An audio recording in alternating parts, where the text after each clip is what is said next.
Isang maligayang bagong taon po sa inyo, Sir Blair, at sa lahat po ng inyong mga subscriber. Sana po ay palagi po tayong pagpalain ng ating Panginoong Diyos. Idol na idol po kita, Sir Blair, dahil ginagamit mo ang iyong talento sa pagbabahagi sa amin ng mga kwentong hindi lang po tungkol sa katatakutan, kundi nagbibigay din po ng magagandang aral sa buhay. Kaya naman, naisipan ko po na ipadala sa inyo ang aking sariling kwento at baka sakali na meron ding mapulot na aral ang mga taong makakapakinig nito. Sa naging karanasan ko pong ito, ay masasabi ko na talagang napaka makapangyarihan ng ating Panginoong Diyos, Sir Blair.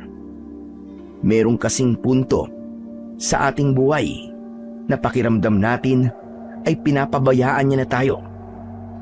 Pero yung pala, inihahanda niya lamang tayo para sa mas magagandang bagay na nakatadhana sa atin. Tawagin niyo na lamang po ako sa pangalan na Nicolas. At ito ang aking kwento. Ang aking ibabahaging kwento ay nangyari noong ako ay bata pa lamang. Kung hindi ako nagkakamali, ay 11 taong gulang pa lang po ako noon. Lumaki ako na hindi ko nakilala ang aking mga magulang. Ayon po sa kapatid ng nanay ko na si Tita Mabel, ay parehas nalulong sa ipinagbabawal na gamot ang nanay at tatay ko. Nung 1 taong gulang daw ako, ay nagkaroon ng raid sa bahay namin at nanlaban ang aking mga magulang at namatay silang pareho sa pangyayaring yon. Hindi po ako sigurado kung totoo ba ang kwentong yon, pero yun na lang po ang aking pinaniwalaan. Masasabi kong hindi naging maganda ang pagtrato ni Tita Mabel sa akin. Palagi niya akong sinasaktan kapag mainit ang ulo niya. Bukod doon ay inaalila niya rin ako at ng buong pamilya niya. Hanggang sa nagkaroon ako ng lakas ng loob na lumayas. Sumakay ako sa isang bus na hindi ko alam kung saan pupunta. Pagkababa ko ng bus ay nasa isang hindi pamilyar na lugar na ako. Naglakad-lakad ako at nagpalaboy-laboy hanggang sa napunta ko sa isang liblib na baryo, at ang una kong pinuntahan ay ang maliit nilang simbahan. Kahit nung bata pa lang ako, ay madasalin na po talaga ako, Sir Blair. Sa Diyos ko po kasi sinasabi ang lahat ng aking hinanakit sa buhay, at kahit hindi ko naririnig ang mga sagot niya, ay alam kong naririnig niya ang lahat ng sinasabi ko. Baryong yun ako nanatili ng matagal. Yun nga lang, dahil isa kong palaboy, ay marami ang kumukutya sa akin. Gaya na lang ng binatilyong sakristan na si Melchor, na hindi ko alam kung bakit palaging mainit ang dugo sa akin. Gaya na lamang ng hapon na yon. Nakahiga at natutulog ako sa hulihang hanay ng mga upuan sa simbahan nang magising ako dahil may nagwisik ng tubig sa aking muka. Napabalikwas ako ng bangon at doon ko nakita si Melchor sa tabi ko habang hawak ang bote ng holy water. Grabe ka naman, Melchor. Yung holy water ba ang sinaboy mo sa mukha ko? Ito nga, bakit? Baka kasi may demonyong nasa loob ng katawan mo eh. Para mawala. Saka kailangan mo ng maligo, Nicolas. Simula yata nang dumating ka rito sa lugar namin eh, hindi ka pa nakakaranas na maligo eh. Hindi mo dapat ginagamit ang ganyang banal na bagay sa mga kalokohan mo. Sakristan ka pa naman, Melchor. Tapos ganyan ang ugali mo. Ano bang pakialam mo? Sa kung saan ko gagamitin tong holy water na to, ha? Kahit ipainom ko pa to sa'yo, wala kang pakialam. Saka dapat lang sa'yo ang ginawa ko. Magpasalamat ka na lang kasi hindi isang balde ng tubig ang ibinuhos ko sa'yo. Grabe ka. Hindi ka ba natatakot sa kasamaan ng ugali mo? Nandito pa naman tayo sa loob ng simbahan tapos ganyan ang mga sinasabi mo sa akin. Napakalayo ng kilos mo kapag mayroong misa. Kapag may misa, ay para kang anghel dun sa unahan. Ang dami mo pa't sinasabi Umalis ka na nga rito. Ginagawa mo ng hotel kung simbahan Palagi ka na lang dito natutulog. Pero ang sabi naman ni Father, di ba pwede akong pumasok dito sa simbahan kahit walang misa? Kasi bukas naman ito sa lahat ng tao. Saka, siya rin na may sabi sa akin na pwede akong umidip dito. Kaya sa kanya ako makikinig at hindi sa'yo. Ang tigas din naman talaga ng apog mo no? Halika nga rito. Kung ayaw mong lumabas, ay ako na magpapalabas sa'yo. Mariing hinawakan ni Melchor ang aking braso. Hinila niya ako palabas ng simbahan. Halos maiyak ako dahil pakiramdam ko ay mababalian ako sa ginagawang yon ni Melchor sa akin. Aray, Melchor! Bitiwan mo ako, aray! Nasasaktan na ako! Dapat lang na masaktan ang mga kagaya mong palaboy na makulit. Hala, sige, labas doon! Nang nadala na ako ni Melchor sa labas, ay doon niya na ako pinakawalan. Hindi pa siya nakontento sa ginawa niya sa akin dahil itinulak pa niya ako ng ubod ng lakas. Napaupo ako sa lupa. Hindi ko na napigilang umiyak ng mga sandaling yon dahil sa labis na awa para sa aking sarili. Tapos ngayon iiyak-iyak ka? Ano yung paawa? Akala mo maaawa ako sa'yo? Mas lalo lang akong naiinis sa pag-iyak mo. Sapakin ko pa yung mukha mo para mas lalo kang magkaroon ng dahilan para umiyak Wala naman kasi akong ginagawang masama sa'yo Bakit mo ba ako palaging sinasaktan at pinagtitripan? Kasi nga, palaboy ka. Palaboy! Ang lakas pa ng loob mong pumasok sa simbahan. Hindi ka bagay dito, oy! Bakit? Porque ba palaboy lang ako? Bawal lang pumasok sa simbahan? Oo, bawal na bawal. Saka, ano pang pinagdadasal mo sa Panginoon, ha? Nabigyan ka niya ng himala? Na sana ay hindi ka na maging palaboy at bigla ka yumaman? Utot mo! Ano ka? Siniswerte? Wala ka nang pakialam kung anong pinagdadasal ko sa Panginoong Diyos. Kung ano man yun, ay sa aming dalawa na lang yun. Magsasalita pa sana si Melchor, pero tila merong kung anong pumigil sa kanya para magsalita. Bahagyang nanlaki ang mga mata niya. Nagulat na lang ako nang may mga kamay na bigla na lamang humawak sa mga braso ko at tinulungan akong tumayo. Lumingon ako at isang matandang lalaki ang nasa likod ko. Kilala ko ang matandang yon dahil kilala siya sa baryong yon. Lahat ay tinatawag siya na Lolo Fabian. Tinagurian siyang kinatatakutang antingero ng mga tao dahil hindi lang siya mahusay gumamit ng iba't ibang uri ng anting-anting, kundi ginagamit din niya ang kaalaman niya sa pakikipaglaban sa mga aswang. Ngunit ang mga yon ay naririnig ko lamang. Simula kasi nang nagpunta ako sa baryong yon, ay hindi ko pa nakitang nakipaglaban nga si Lolo Fabian sa mga aswang. Teka, Lolo Fabian?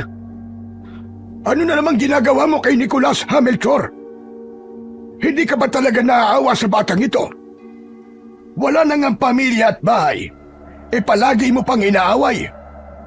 Akala mo ba ay hindi ko nakikita ang ginagawa mo rito kay Nicolas, ha?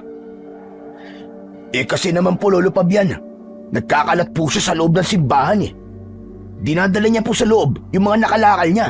Tapos ang baho-baho pa po niya. Naiiwan po sa loob ng simbahan yung amoy niya eh. Amoy na bubulok. Totoo ba yun, ha, Nicolas? Nagkakalat ka nga ba sa loob ng simbahan? Hindi.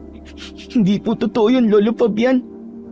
Nagsisinungaling lang po siya. Tignan niyo nga po. Ayun po yung sako ko kung saan nakalagay po ang mga nakalakal ko. Iyon naman pala eh. Nasa labas pala yung mga nakakalakal niya. Nasa loob po yung kanina eh. Nilabas ko lang po. Ako po kasi ang maglilinis niyan. Tapos mapapagalitan pa po ako ni Pader kapag nakita niya po yung mga kalat doon ni Nicolas. Huwag po kayong maniwala sa kanya, Lolo Fabian. Nagsisinungaling po siya. Alam ko po na dapat pong iginagalang ang simbahan. Kaya bakit naman po ako magkakalat sa loob nun? Sa totoo lang, hindi ko na alam kung sino sa inyong dalawa ang nagsasabi ng totoo. Pero Melchor, sana naman ay ito na ang huling beses na aawayin mo si Nicolas. Isipin mo na lang ang buhay na meron siya. Marami na siyang pinagdadaan ng hirap sa araw-araw. Kaya sana naman ay huwag mo nang dagdagan yun. Kaya mo bang ipangako sa akin na hindi mo na siya aawayin? Nangangako po ako na hindi ko na po aawayin si Nicolas, Lolo Fabian. Mabuti naman kung ganon. Saan ko? Natutupad ka sa ipinangako mo na yan sa akin. Sige po. May kailangan pa po kasi akong gawin sa loob ng simbahan eh. Maiiwan ko na po kayo rito. Tumalikod na si Melchor at malalaki ang mga hakbang na pumasok siya sa loob ng simbahan. Pero duda ko, natutuparin ni Melchor ang ipinangako niya kay Lolo Fabian. Parang labas kasi sa ilong niya ang sinabi niya na nangangako siya na hindi niya na ako aawayin. Ayos ka lang ba? Ha, Nicolas? Hindi ka ba nasaktan o nasugatan sa ginawa niya sa'yo? Ayos lang po ako, Lolo Fabian. Medyo masakit lang po ang braso ko kasi hinila po ako ni Melchor palabas po ng simbahan kanina eh. Salamat po pala kasi dumating po kayo. Ang sarap po pala sa pakiramdam na meron pong nagtatanggol. Walang anuman yun, Nicolas. Alam mo matagal ko na kasing nakikita na inaaway ka ni Melchor. Pero ang akala ko, away bata lamang. Pero nung nakita ko na halos kalagkaring kanya palabas ng simbahan at itulak ka pa niya, ay hindi na ako nakapagpigil na hindi makialam. Ikaw na rin ang bahalang magpapasensya kay Melchor. Lumaki kasi siya na walang magulang. Walang gumabay sa kanya. Kung hindi pa nga siya naging sakristan, baka kagaya mo rin siyang isang palaboy. Parehas lang po pala kami. Pero hindi naman po ako naging kagaya niya. Lumaki rin naman po ako na walang kinikilalang magulang eh. Alam mo, magkakaiba kasi tayo ng pinagdadaanan. Oo, pareho kayong walang magulang. Pero may mga bagay kasi na maaaring naging dahilan kung bakit naging palaaway si Melchor. Kung ano man ang dahilan na yon, ay tanging si Melchor lamang ang nakakaalam. Teka, oo nga pala. Eto, may tinapay ako rito. Baka kasi hindi ka pa kumakain.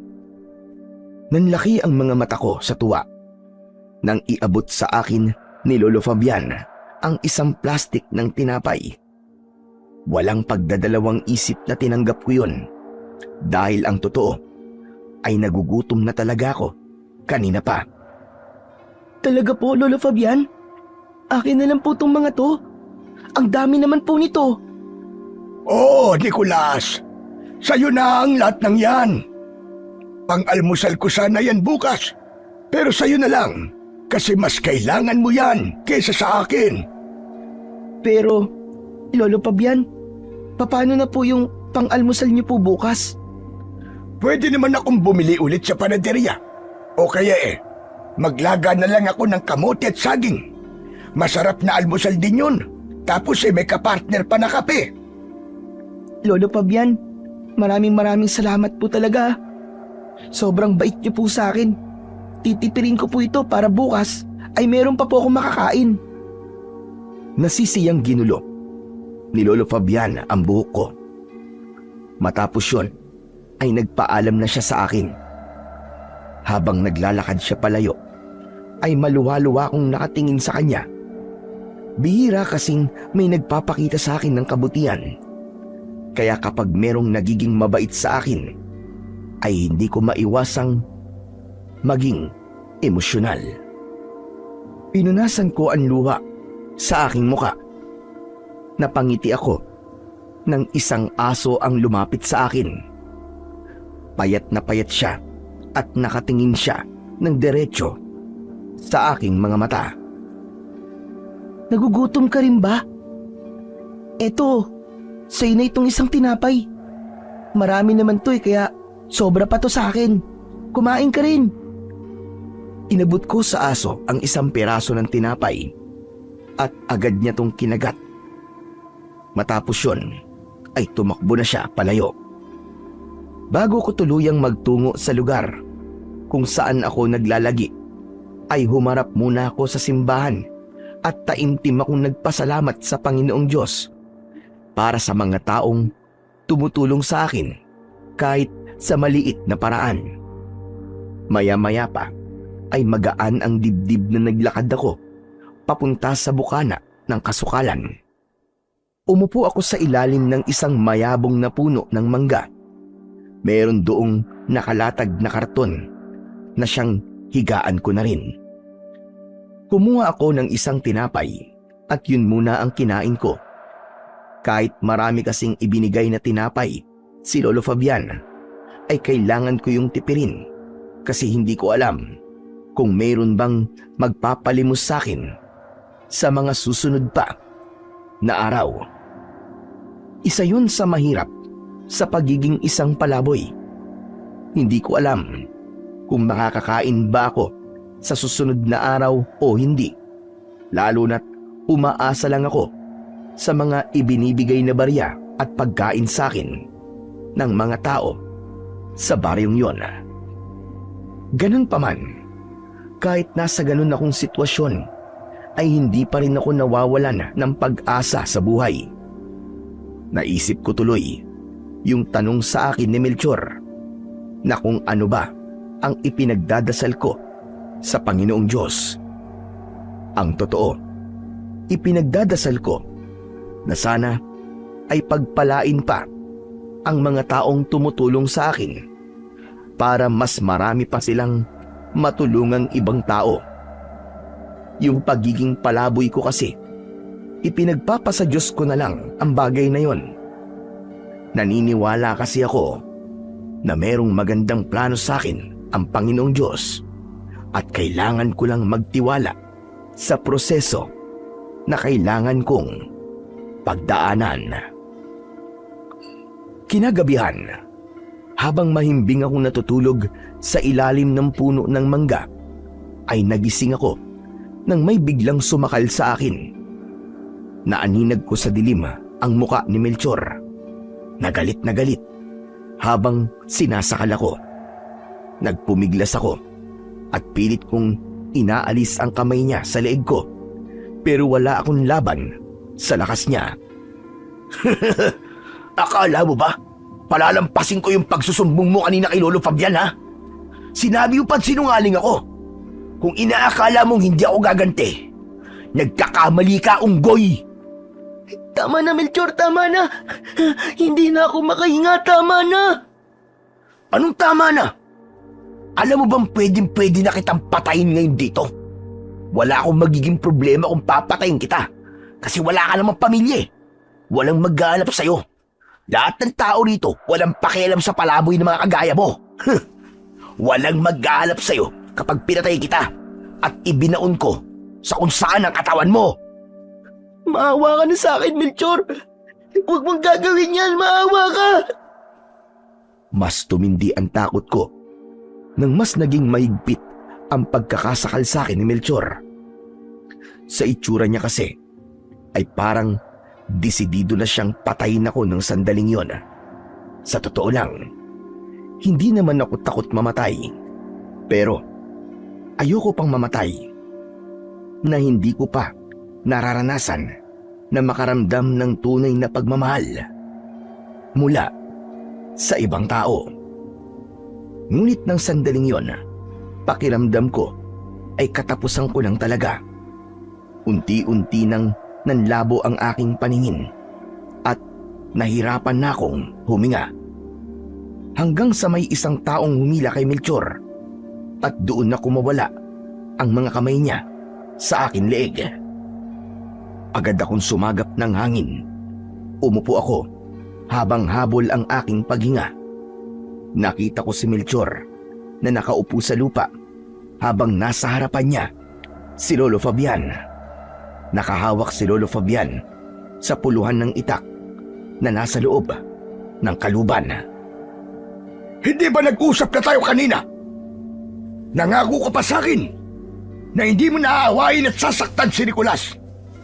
Huwag mong sabihin na nagkalat na naman sa kung saan si Nicolas dahil hindi na ako maniniwala sa'yo. Bakit niyo mo pinagtatanggol ang palaboy na yan, ha, Lolo Fabian? Wala naman niyang kwente. Wala siyang silbi. Dahil tao siya at wala siyang ginagawang masama. Hihintayin pa ba nating may gawin siyang masama bago natin siya paalisin dito? Tumigil ka na sa mga baluktot mong katwiran, Melchor. Kahit sa ang anggulo ko tignan, ay maling-mali ang ginagawa mo kay Nicolas. Bakit sa dinami-rami ng bata rito, ay siya lang ang bukod tanging inaaway mo? Dahil ba, siya lang ang kaya mo? Saka ikumpara mo nga ang edad mo sa edad niya. Bata pa lang siya, habang ikaw ay binatilyo na. Bakit, ha Melchor? Kapag ba napapaiyak mo si Nicolas, pakiramdam mo ay malakas at matapang ka. Nagkakamali ka. Hindi ganyan ang totoong tapang. Hindi katapangan. Ang ginagawa mong parang punching bag ang walang kalaban-laban sa'yo. Isa kang malaking duwag. Yun ang tawag sa'yo. Tumiim ang bagang ni Melchor at masama niyang tinignan si Lolo Fabian. Pakiramdam ko ay nasaktan si Melchor sa mga salitang narinig niya. O ano? Bakit ganyan ka makatingin na? Pati ba ako isasaktan mo na rin? Naturingan ka pa namang taong simbahan. Pero ganyan ang pag-uugali mo. Ito ang sasabihin ko sa'yo. Lubayan mo na si Nicolas! Walang imik na tumakbo palayo si Melchor at nang nasa malayo na siya ay saka ako nilapitan ni Lolo Fabian. Nicolas, kumusta ang pakiramdam mo? Medyo okay lang po. Buti nga po't dumating po kayo uli. Kasi yung pakiramdam ko po, papatayin na po talaga niya ako kanina eh. Salamat po kasi ang dami niyo na pong naitulong sa akin. Sa loob lang po ng isang araw. Wala yun, Iyo. Mabuti na lang talaga at naglalakad-lakad ako. Kaya naman nakita ko kayo. Ano po palang ginagawa niyo ng ganitong oras sa labas? Saka, bakit po kayo may dalang itak? Nararamdaman ko kasi, Nicolas, na may aswang sa paligid. Kaya nag-iikot-ikot ako ngayon dito sa baryo. Gusto kong makasiguro na walang mabibiktima ang aswang na yon. Oo nga po pala. Ang sabi po ng mga tao ay isa po kayong kinatatakutang antingero na may kakayahan pong makipaglaban po sa kampo ng kadiliman tulad po ng aswang. Alam mo na pala ang tungkol sa bagay na yan. Opo, madalas po kasi kayong pag-usapan ng mga tao rito at narinig ko po ang magagandang bagay na ginawa niyo po para po sa lugar na to. Napakaswerte po ng baryong to kasi dito po ay nakatira. Nakakatuwa naman niyang sinabi mo. Nakakataba ng puso. Pero matagal-tagal na rin ang huling beses na nakipaglaban ako sa aswang. Ang totoo nga niyan, hindi ko na alam kung kaya ko pang makipaglaban sa mga ganoong uri ng nilalang. Bakit naman po, Lolo Fabian? Para kasi akong itak na napabayaan na. Kumbaga kinakalawang na ako. At para mawala ang kalawang, ay kailangan akong hasain para maging matalim ulit. Naiintindihan ko na po. Saka, baka po matanda na po kayo. Kaya nasasabi niyo po na hindi niyo na po alam kung kaya niyo pa po bang makipaglaban sa mga aswang. Tama yung sinabi mo, Iho. Isa rin talaga yan sa mga dahilan ko. Pero, paano po yan, Lolo Fabian? Sabi niyo po nararamdaman yung meron na namang aswang dito. Sa tingin niyo po ba, ay kaya niyo po siyang talunin? Yan ang hindi ko pa alam, Nicolas. Ang presensya niya lang ang nararamdaman ko. Saka ko palang malalaman kung malakas siya o hindi kapag nakita ko na siya. Sana lang talaga ay napadaan lamang ang aswang na yun at wala siyang planong manatili rito sa ating lugar para manggulo. Oo nga pala, Nicolas. Meron akong ibibigay sa iyo. Hinubad ni Lolo Fabian ang kwintas na may palawit na medalyon. Hindi ako umangal nang isabit niya yon sa aking leeg. Hinawakan ko ang medalyon at tinignan. Teka, Lolo Fabian, anting-anting po ba ito? Oo, tama ka. Anting-anting nga yan. Ipapahiram ko muna yan sa'yo habang hindi ko pa nasisiguro kung ligtas na ba rito. Proteksyon yan sa mga aswang. Walang aswang ang makakalapit sa'yo hanggat suot mo yan. Hindi ka nila masasaktan. Pero depende pa rin sa uri ng aswang. May mga aswang kasi na hindi tumatalab sa kanila ang kapangyarihan ng isang anting-anting. Ganun po ba? Pero okay na po ito. Kaysa wala po akong proteksyon, di ba? Tama ka. Mas kailangan mo yan dahil dito ka sa labas natutulog. O paano, Nicolas? Aalis na ako at kailangan ko pang ituloy ang aking pag-iikot. Pwede ka nang matulog ulit. Siguro naman ay hindi na babalik ang Melchor na yon. Sige po. Mag-iingat po kayo, Lolo Fabian. Maraming salamat po ulit. Matamis akong ngumiti kay Lolo Fabian. Nang umalis na siya, ay muli akong humiga sa nakalatag na karton. Sa kabila ng hirap na nararanasan ko sa araw-araw, ay nagpapasalamat pa rin ako sa Panginoong Diyos dahil merong isang Lolo Fabian na tinutulungan at ipinagtatanggol ako. Bukod sa pag-atake sa akin ni Melchor, ay wala nang nangyaring hindi maganda sa akin ng gabing yon. Pagkagising ko kinaumagahan, ay kumain ako ng isang piraso ng tinapay. Nagtungo ako sa poso na malapit sa bahay ni Kapitan at doon ako uminom ng tubig. Gaya ng aking nakagawian, ay pumunta ako sa simbahan para magdasal. Ako lang ang naroon, kaya napakatahimik ng lugar at habang nagdadasal ako, ay mas ramdam ko ang koneksyon ko sa Panginoong Diyos. Pagkatapos kong magdasal, ay nagsimula na akong mangalakal at mamalimos. Inisa-isa ko ang bawat basurahan na aking nakikita at kinukuha ko roon ang mga bagay na pwede kong ibenta sa junk shop gaya ng bote at mga bakal. Habang naglalakad ako, ay napadaan ako sa plaza. May mga tao roon habang nasa unahan si Kapitan at Lolo Fabian. Naabutan ko na nagsasalita si Lolo Fabian tungkol sa aswang na naramdaman niya kagabi. Hindi sa tinatakot ko kayo, mga kababaryo. Pero kagabi ay may naramdaman akong presensya ng aswang dito sa ating lugar. Malakas ang kutob ko na hindi lang siya napadaan, kundi nandito talaga siya para manggulo at sumalakay. Kaya inaasahan ko ang kooperasyon ninyong lahat. Huwag kayong lumabas sa gabi, lalo na kung wala naman kayong importanteng gagawin. Para rin naman yan sa inyong kaligtasan. Sa kapansamantala lamang ito, kapag napatay ko na ang aswang, ay babalik na rin sa normal ang mga buhay natin. Astig pala talaga si Lolo Fabian. Talagang nakikinig sa kanyang mga tao. Ang galing niya. Hindi nagtagal ay naglakad na si Lolo Fabian paalis. Sinundan ko siya at nang malapit na ako sa kanya ay saka ko siya tinawag. Huminto naman siya kaya tuluyan ko na siyang nalapitan. Lolo Fabian, narinig ko po yung mga sinabi niyo kanina dun po sa plaza. Ibig po palang sabihin, hindi lang basta napadaan yung aswang dito sa baryo natin. Ganun na nga, Nicolas. Kaya kailangan natin mag-ingat lahat, lalo na ikaw. Gusto mo bang humingi tayo ng tulong sa lokal na pamahalaan para mapunta ka sa isang ligtas na lugar? Naku, wag na po Lolo Fabian. Panigurado po kasi nadadalhin po ako sa bahay ampunan. Ayoko po doon. Mas gusto ko po rito kasi malaya ko pong nagagawa ang lahat ng gusto ko.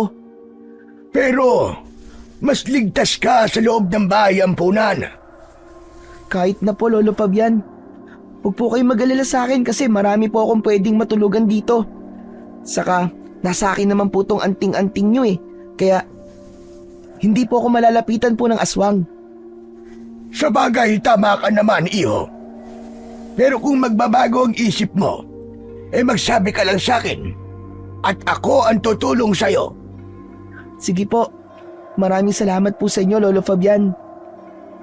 Matapos yun, ay nagpaalam na si Lolo Fabian. Habang ako naman ay ipinagpatuloy ko ang aking pangangalakal at pamamalimos. Nang halos natignan ko na ang lahat ng basurahan sa baryo, ay saka ako nagpunta sa maliit na junk shop sa kabilang baryo upang ibenta ang aking mga kalakal. Hindi man ganun kalaki ang perang nakuha ko, ay masaya na ako. Para kasi sa akin, maliit man o malaki, ay biyaya pa rin yun mula sa Panginoong Diyos. Simula noon, ay binalot ng takot ang buong baryo dahil sa pagbibigay ng babala ni Lolo Fabian. Tuwing gabi, ay wala na akong nakikitang taong nasa labas pa ng kani-kanilang mga bahay. Ako naman ay umasa na mapoprotektahan ako ng anting-anting na ipinahiram sa akin ni Lolo Fabian. Madalas akong matulog sa silong ng mga bahay dahil naniniwala ako na mas ligtas ako ron kesa ang matulog ako sa ilalim ng mga puno. Iba na kasi ang sitwasyon ng panahon na yon dahil mayroong aswang na gumagala. Ayoko rin kasing maging kampante kahit nag-iikot ng madalas si Lolo Fabian sa baryo tuwing gabi. Isang umaga, nagpunta ulit ako sa simbahan. Ipinagdasal ko ang kaligtasan naming lahat mula sa gumagalang aswang. Ipinagdasal ko rin sa Panginoong Diyos na sana ay mas palakasin palalo si Lolo Fabian upang magkaroon siya ng kakayahan na talunin ang aswang na nagbibigay ng takot sa aming lahat. Matapos kong magdasal, ay aalis na sana ako. Pero nakita ko si Melchor na naglalakad sa may gilid ng simbahan. Kahina-hinala ang kilos niya dahil panay ang linga niya sa paligid. Hindi ko alam kung bakit, pero sinundan ko siya. Pumasok sa kumbento si Melchor. Maging doon ay sinundan ko siya. May binuksan siyang aparador at isang kahon ang kanyang kinuha. Humarap siya sa gawi ko at akmang bubuksan niya ang kahon. Pero nakita niya ako. Bumakas ang gulat sa mukha ni Melchor. Sakto na dumating naman ang pari at maging yon ay nagulat nang nakita si Melchor. Melchor, iho! Bakit hawak mo lalagyan natin ng donasyon? Father, nagkakamali po kayo ng iniisip. Hindi ko po ito kinukupitan. Kung ganon, ay bakit mo nga hawak yan? Ano po kasi, si Nicolas po, yung palaboy po na yan, Tinaka niya pong nakawin tong mga donasyon. Kung hindi nga po agad ako dumating malamang nanakaw niya na po to.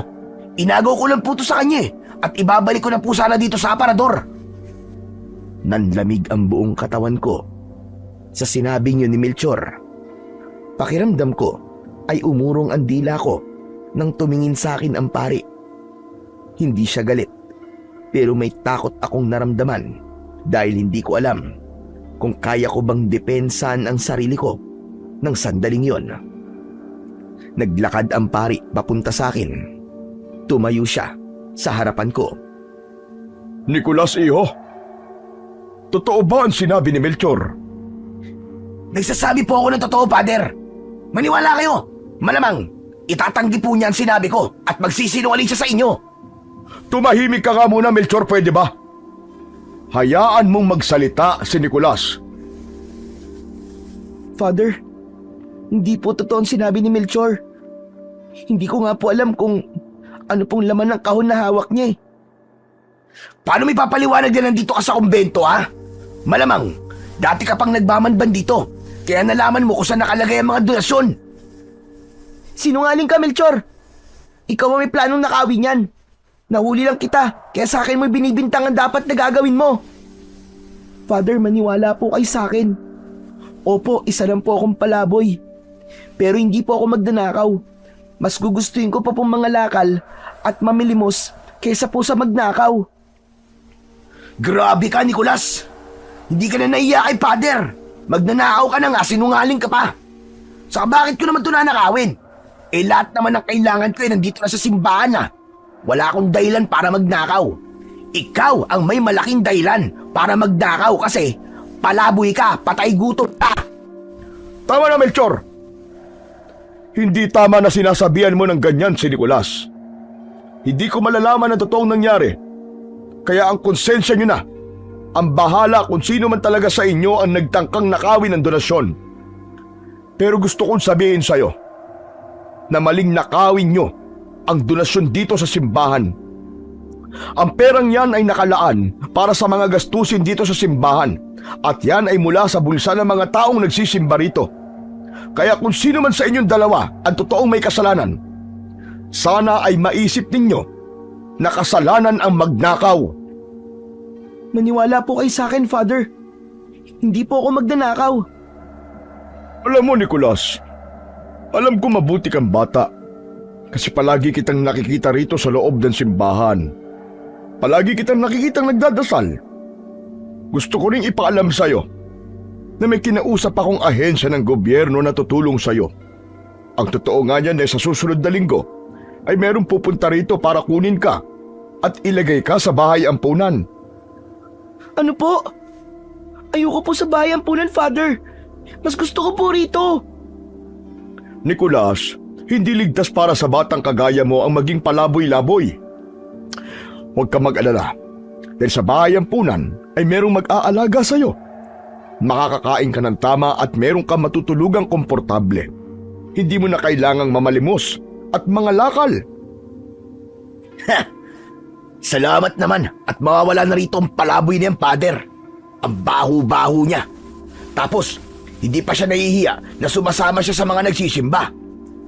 Amoy kaya siyang tinapa na hindi ko maintindihan. Melchor, tama na. Hindi na maganda yung lumalabas sa bibig mo. Magpasalamat ka na lang at hindi mo nararanasan ang buhay na meron si Nicolas.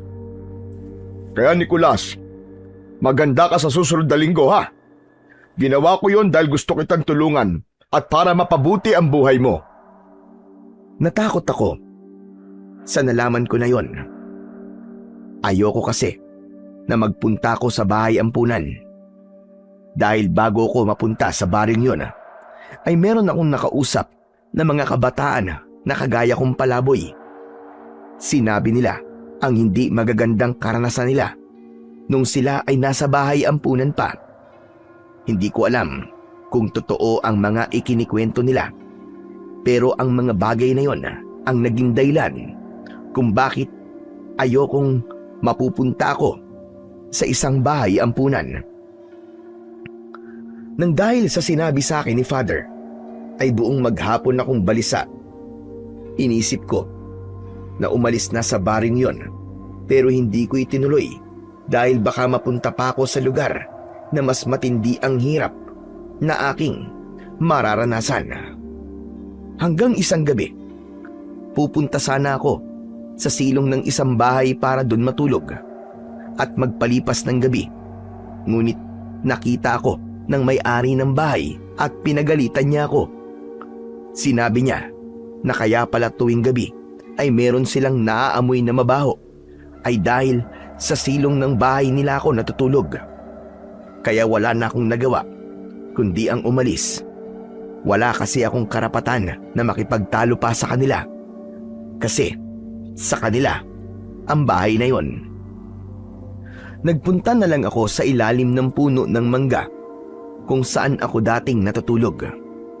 Humiga ako sa nakalatag na karton at mahigpit kong hinawakan ang anting-anting na ipinahiram sa akin ni Lolo Fabiana. Anting-anting? Ikaw na munang bahala sa akin ha. Naniniwala ako sa kapangyarihan mo na kaya mo akong proteksyonan laban sa aswang. Pumikit na ako at habang hindi pa ako nakakatulog ay paulit-ulit akong nagdasal sa Panginoong Diyos na sana ay walang masamang mangyari sa akin sa gabing yon. Ngunit hindi pa man ako nakakatulog ay napabalikwas ako dahil may narinig akong malalim na paghinga sa kung saan. Luminga ako sa paligid hanggang sa may nakita kong isang nilalang na naglalakad palabas ng kasukalan. Matangkad ang nilalang na yon at habang papalapit siya sa akin ay doon ko unti-unting nakita ang nakakatakot niyang anyo. Mahahaba ang kanyang mga kuko at matutulis ang kanyang mga ngipin. Mabalasik ang kanyang muka na para bang isa siyang halimaw. Nanlilisik ang mga mata niya at may malapot na laway na tumutulo sa kanyang bibig na may bahid pa ng dugo. Kung tignan niya ako ay para bang isa akong napakasarap na pagkain na nakahain sa kanyang harapan. Mabilis akong tumayo. Napaatras ako. Sigurado ko na yun ang aswang na sinasabi ni Lolo Fabian. Malakas akong sumigaw, sabay takbo palayo. Dinig ko ang mabibigat na yabag ng aswang sa likuran ko hanggang sa may mabilis na anino na dumaan sa likod ko at napahinto ako dahil nasa unahan ko na ang aswang. Huwag mo na akong pahirapan, bata. Wala ka nagtakas sa akin. Matagal na akong hindi nakakakain ng kagaya mo. Sigurado akong malinamnam ang iyong karne at dugo. Hindi! Nagkakamali ka, hindi ako malinamnam, hindi ako masarap. Hindi mo ba nakikita yung saong palaboy? Hindi ako naliligo. Napakabaho ko kaya. Baka mamaya sumakit pa ang tiyan mo pag kinain mo ako eh. Wala akong pakialam sa amoy mo. Ang kailangan ko ay ang laman at dugo mo. Hindi! Hindi mo ako malalapitan at masasaktan. Nakikita mo tong kwintas sa suot ko? Anting-anting ito na pangontra sa mga aswang. Sa tingin mo ba ay tatalam sa akin ang mahinang uri ng anting-anting na yan? Hindi ako isang mahinang aswang para matakot sa bagay na yan.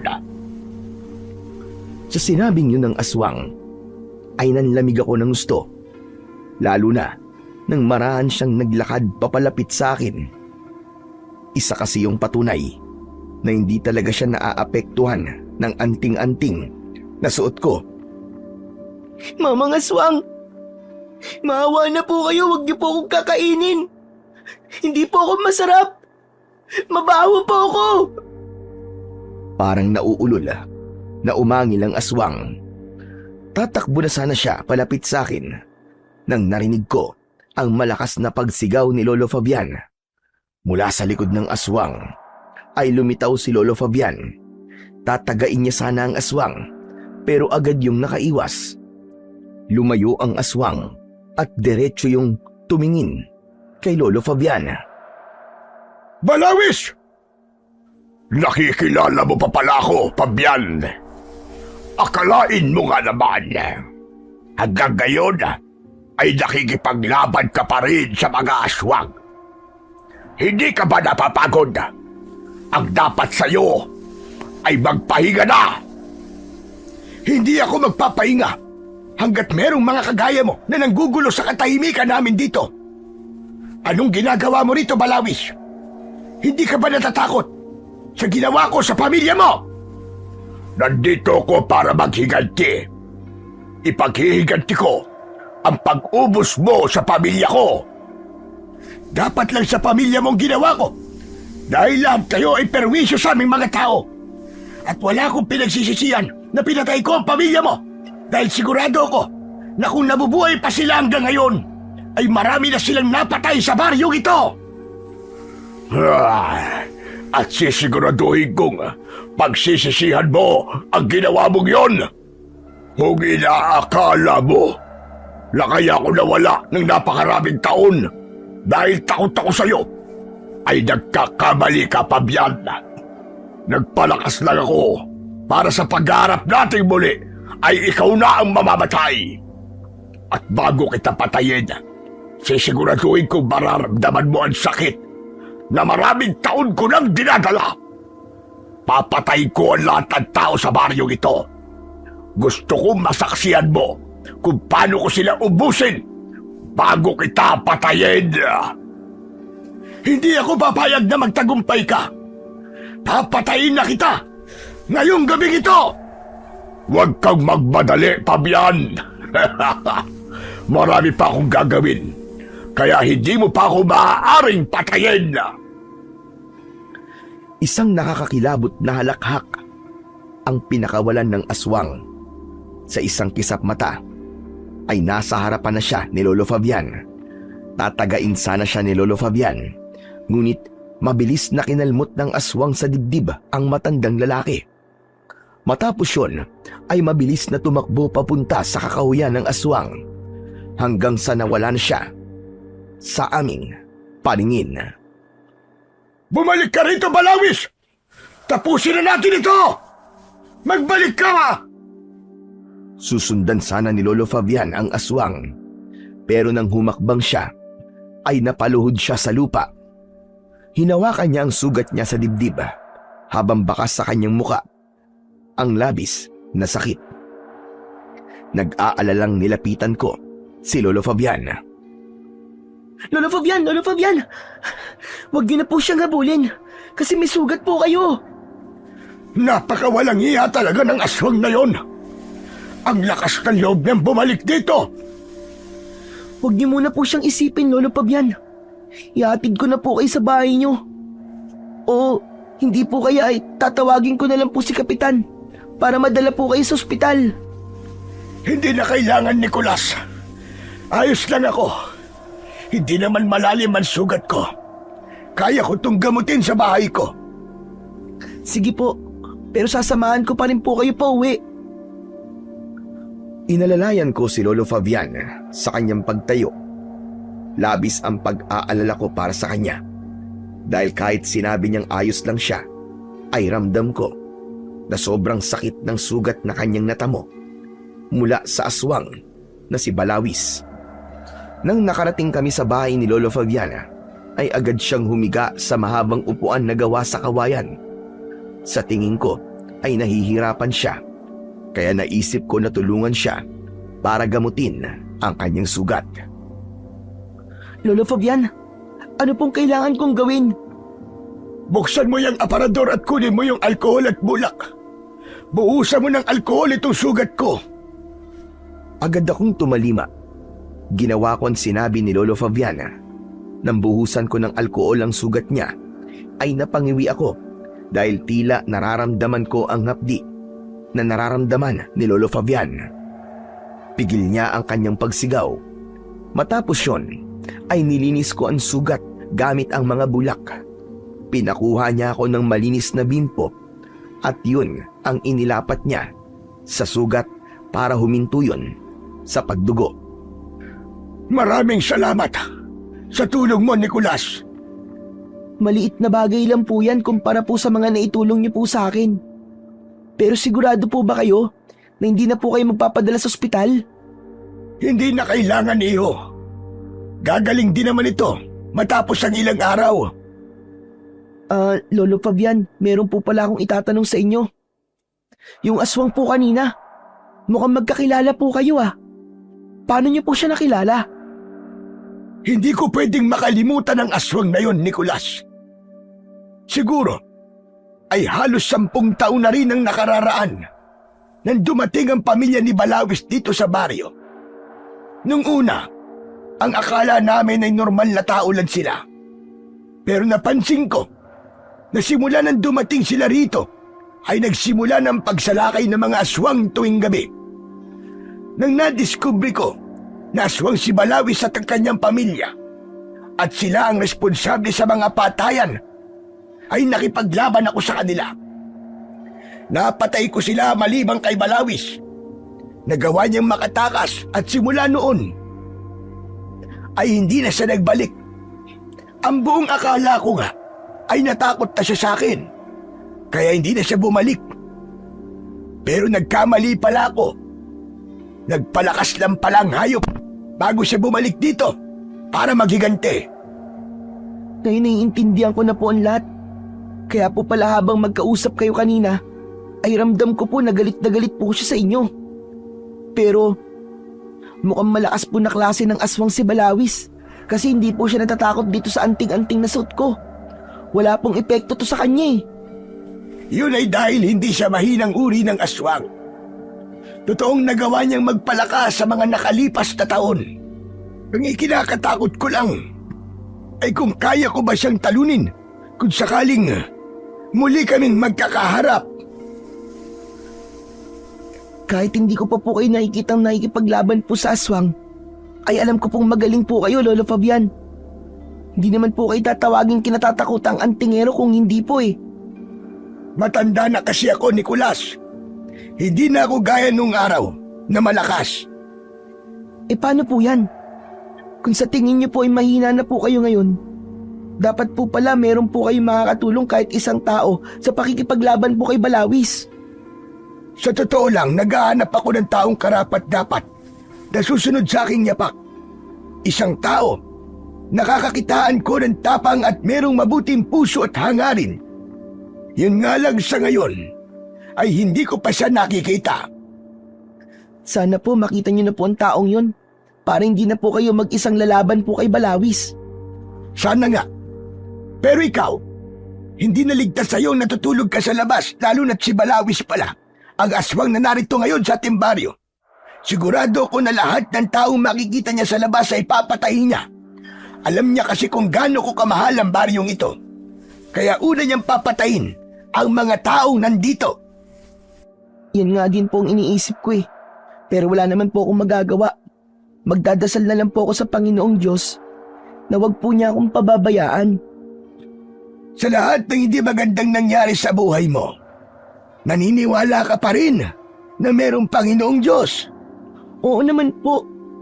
Hindi po ba ang sabi po sa Biblia? Mapalad po ang taong nananatiling tapat sa kabila po ng mga pagsubok. Sapagkat matapos po siya subukin, tatanggap po siya ng gantimpalan ng buhay na ipinangako po ng Panginoon sa mga umiibig po sa Kanya. Ewan ko. Matagal na akong hindi naniniwala sa Diyos. Pero wag natin pag-usapan ang bagay na yan. Naisip ko kasi na mas makakabuti kung dito ka na tumira sa bahay ko. Mas ligtas ka rito kaysa naroon ka sa labas. Aampunin na lang kita. Yun ay kung ayos lang sa iyo. Hindi agad ako nakapagsalita sa sinabing yun ni Lolo Fabian. May luhang namuo sa gilid ng aking mga mata at hindi ko na nagawang pigilan ang pagpatak ng mga yun. Oh, Nicolas! Bakit ka umiiyak?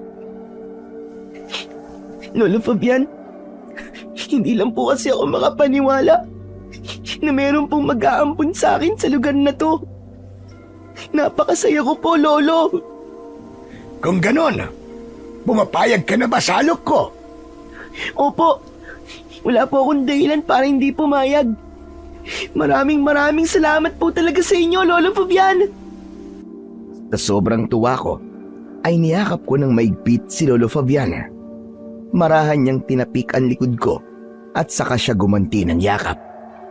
Yun ang unang beses na naranasan kong yakapin at doon ko nalaman na nakagagaan pala talaga ng pakiramdam ang isang yakap, lalo na't mula yun sa totoong tao na may malasakit sa iyo.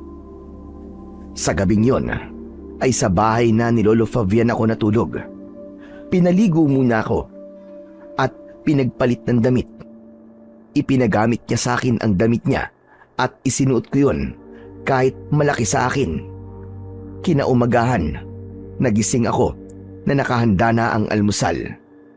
Nang ayain ako ni Lolo Fabian na kumain, ay hindi na ako nagdalawang isip na dumulog sa pagkainan.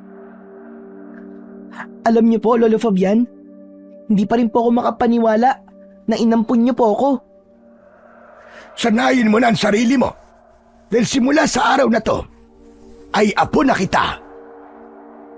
Pero tamang-tama po pala ang pag-ampun niyo po sa akin.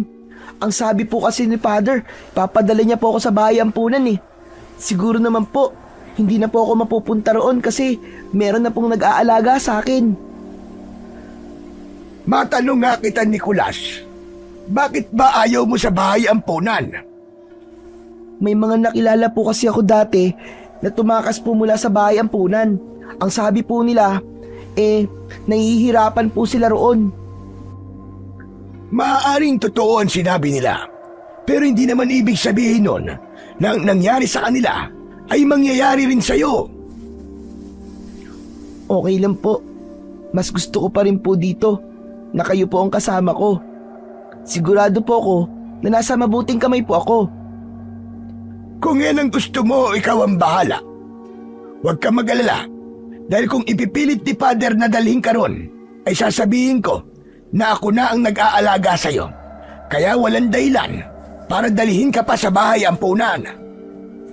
Napangiti ako sa sinabing yun ni Lolo Fabian. Pagkatapos naming mag-almusal, ay nagpaalam si Lolo Fabian na magpupunta siya sa bayan. Nang nakaalis na si Lolo Fabian, ay hinugasan ko ang aming pinagkainan. Naglinis din ako sa loob ng kubo niya at inayos ko ang mga gamit na naroon. Sa ilalim ng aparador ay meron akong nakitang Biblia. Kinuha ko yun at pinunasan dahil punong-puno na yun ng alikabok. Ipinatong ko sa maliit na lamesa na nasa sulok. Dahil alam ko na ang ganung aklat ay hindi dapat itinatago. Pagkatapos ko sa loob ng kubo, ay sa labas naman ako naglinis. Inuha po ang walis tingting at nagwalis ako sa harapan ng bahay. Sa gitna ng aking pagwawalis ay nagulat ako nang may bumato sa akin ng buto ng mangga. Narinig ko ang malakas na pagtawa ni Melchor at nakita ko siya sa labas ng bakuran ni Lolo Fabian. Hanep pa, ang sipag mo naman. Bakit nagwawalis ka dyan, ha? Hoy, baka naman pag nakawan mo pa si Lolo Fabian, ha? Kilabutan ka naman. Alam kong umalis si Lolo Fabian, kaya walang tao dyan. Hindi ba ikaw ang dapat nakilabutan? Kasi sinubukan mo nakawin yung donasyon sa simbahan. Hoy, tumahimik ka nga. Mamay may makarinig sa'yo eh. Papadugin ko sa suntok yung bunganga mo eh. Umalis ka nga dyan. Nagpapalakas ka lang kay Lolo Fabian eh. Hindi ako aalis dito. Kasi inampun na ako ni Lolo Fabian. Dito na ako nakatira. Meron na akong bahay ngayon. Kaya hindi mo na ako pwedeng tawagin palaboy. Sinungaling ka. At bakit ka naman aampunin ni Lolo Fabian? Sige nga. Dahil ayaw niya ako mapahamak. Ayaw niyang maging biktima ako ng aswang. Inampun niya ako kasi mabuti akong bata. Aba, mukhang totoo nga na inampung ka niya. Pero kung ako kay Lolo Fabian, pababayaan na lang kitang patayin ng aswang na yun eh. Wala ka namang pakinabang dito sa baryo namin eh. Sa ngayon siguro, wala pa akong pakinabang. Pero ito ang tandaan mo, Melchor. Darating ang araw na itong sinasabi mong walang pakinabang ay papasalamatan mo na sobra. Wow! Ang tapang mo na ngayon ah. Kung makapagsalita ka, parang may magagawa ka talagang kapaki-pakinabang sa aming lata. Sige nga, magbigay ka nga ng isang bagay na magagawa mo na kapaki-pakinabang. Ano? Tulad ng ano? Tulad ng ano? O di ba? Wala kang masabi. Kasi wala ka naman talagang silbi. Alam mo, kahit na inampun ka na ngayon ni Lolo Fabian at may bahay ka na, palaboy pa rin ang tingin ko sa'yo at habang buhay kang magiging palaboy. Nakakalokong ngumisi si Melchor. Bago siya umalis, huminga ako ng malalim para alisin ang bigat sa aking dibdib. Aminado ko na nasaktan ako sa mga sinabi ni Melchor.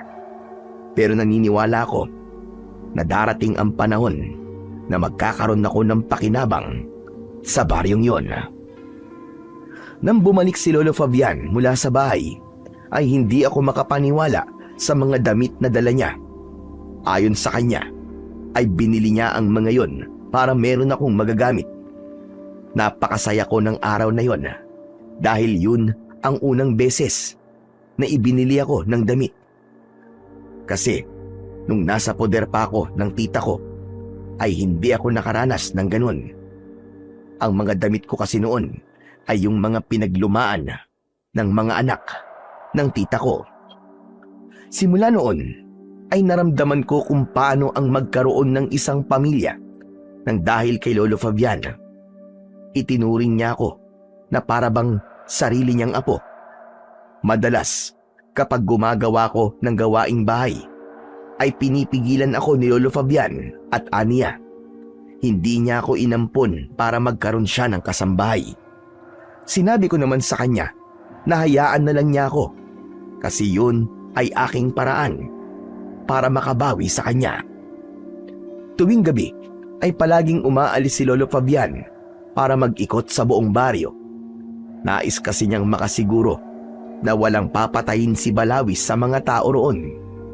Sa kasamaang palad, 2 magkasunod na gabi na may pinatay si Balawis, isang binata at isang matandang lalaki. Isang umaga, nakita ko si Lolo Fabian na nakaupo sa mahabang upuan sa loob ng kanyang bahay. Nakatingin siya sa kawalan at halatang malalim ang kanyang iniisip. Tumabi ako kay Lolo Fabian at tinapik ko ng marahan ang balikat niya. Lolo Fabian, iniisip niyo po ba yung 2 biktima ni Balawis? Tama ka, Nicolas.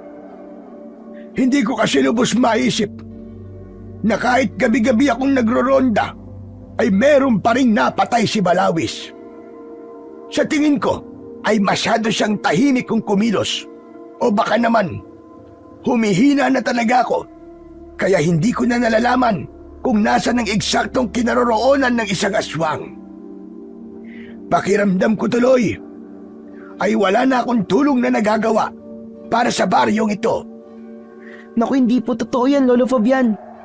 Para po sa akin ay napakalaking bagay na po nung kahit matanda na po kayo, ay ginagawa niyo pa rin po ang tungkulin niyo bilang isang manunugis. Saka sigurado po ako nang dahil po sa inyo,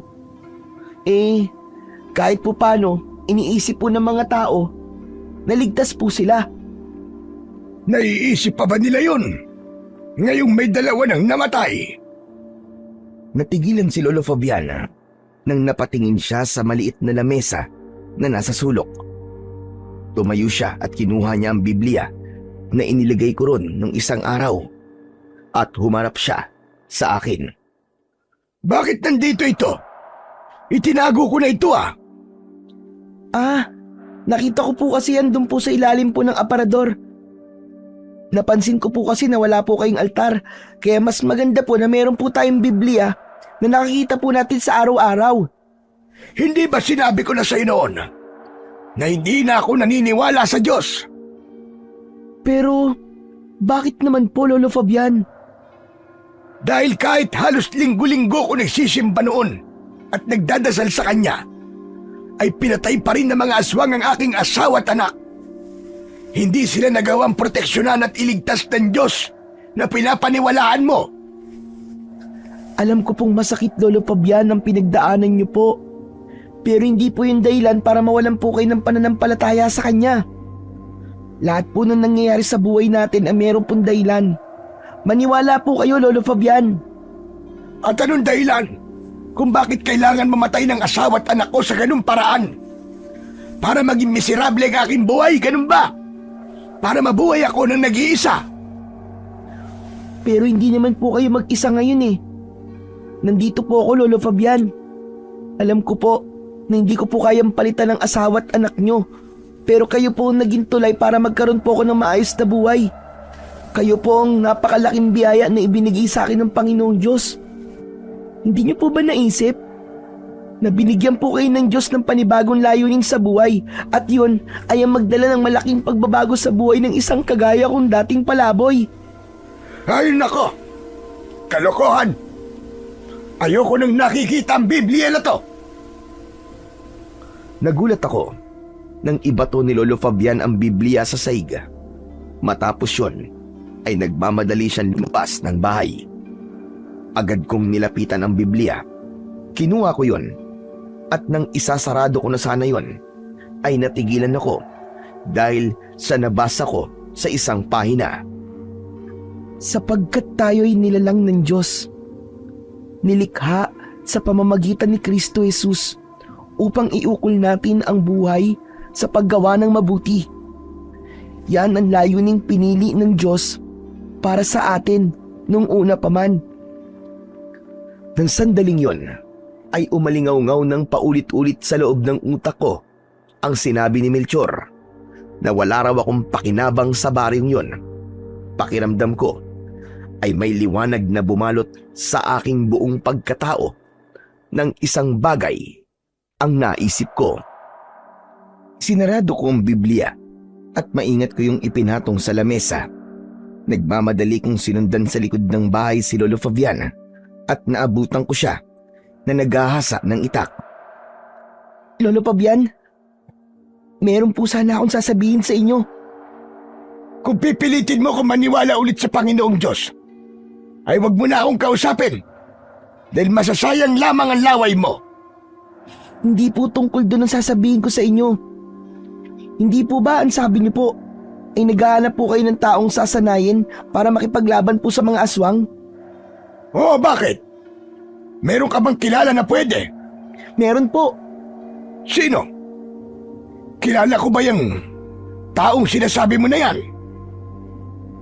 Nandito na po siya sa harapan niyo po ngayon. Ako po yun. Ano ba't sinasabi mo, Nicolas? Ikaw, gusto mo sanayin kita sa paggamit ng anting-anting at pakikipaglaban sa aswang? Opo, Lolo Fabian.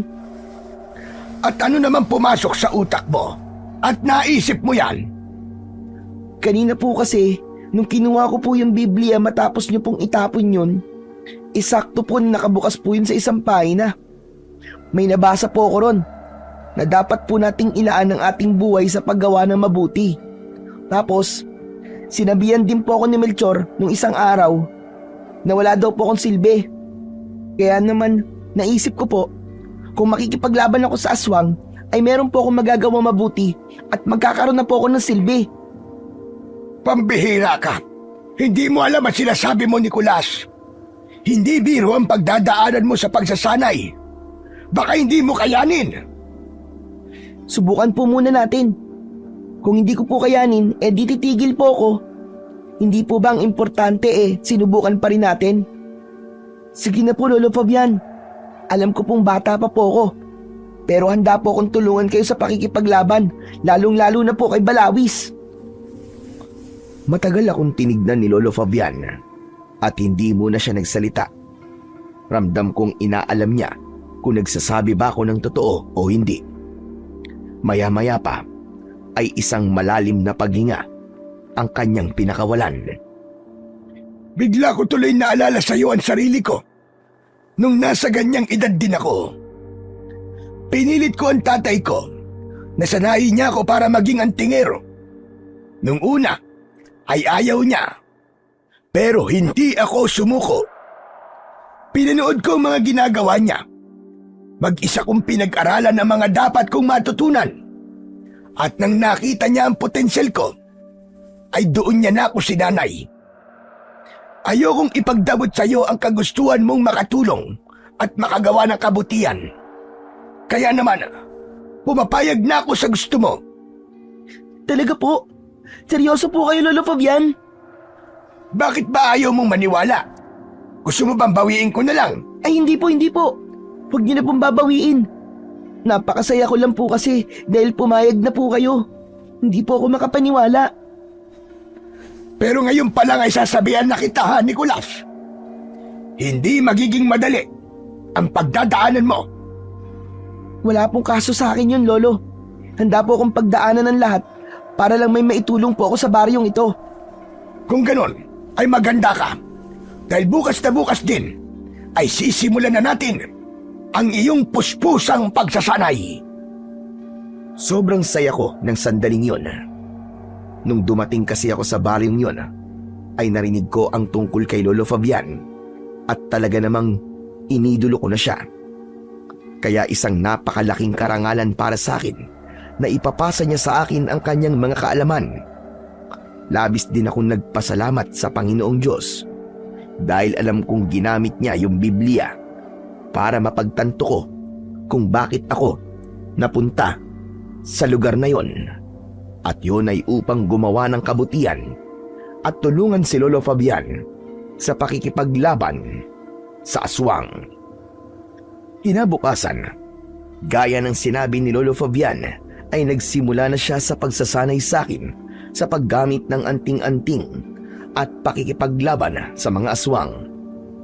Una niyang ginawa ay ipinakilala niya sa akin ang iba't ibang uri ng mga anting-anting at kung para saan gagamitin ang mga yon.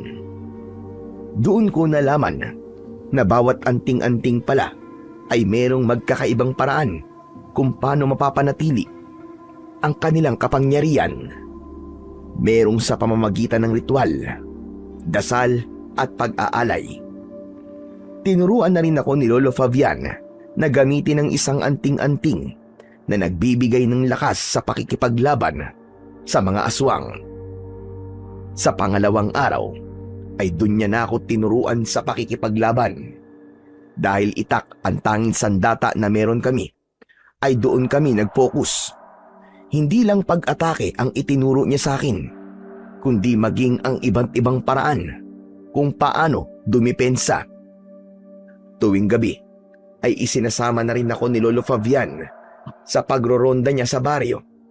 Pareho kaming may dalang itak at umaasa kami na makakaharap at mapapatay na namin si Balawis bago pa yun makapambiktimang muli. Isang hapon, katatapos lang naming magsanay, habol ko ang aking paghinga habang nakaupo ako sa upuang nasa likod ng bahay ni Lolo Fabian. Maya-maya pa ay lumapit sa akin si Lolo Fabian at inabutan niya ako ng isang baso ng tubig. Tinanggap ko yun at inubos ko ang laman. Maraming salamat po, Lolo Fabian. Ay teka, matanong ko lang po. Kumusta naman po ang pagsasanay ko? Yung totoo. Masyado mo kong pinapahangan, Nicolas. Hindi ko akalain na napakabilis mong matuto. Kahit yung bagong anting-anting na ibinigay ko sa'yo, ay alam mo na kagad kung paano ang tamang paggamit. Mahusay din ang ipinapakita mo sa pakikipaglaban. Kung ipagpapatuloy mo yan, Nicolas, sigurado ako na darating ang panahon na ikaw na ang tatawaging kinatatakutang antingero sa baryong ito. Masaya po ako sa mga sinabi niyo, Lolo Fabian. Pero wala pong kahit sino ang pwede pong pumalit sa inyo. Dahil kayo lang po nag-iisang kinatatakutang antingero sa baryo pong ito. Ako na ang nagsasabi sa iyo, Nicolas. Kaya maniwala ka. Basta't huwag mong aalisin ang disiplina mo sa iyong sarili. At huwag mong kakalimutan kung bakit mo to ginagawa.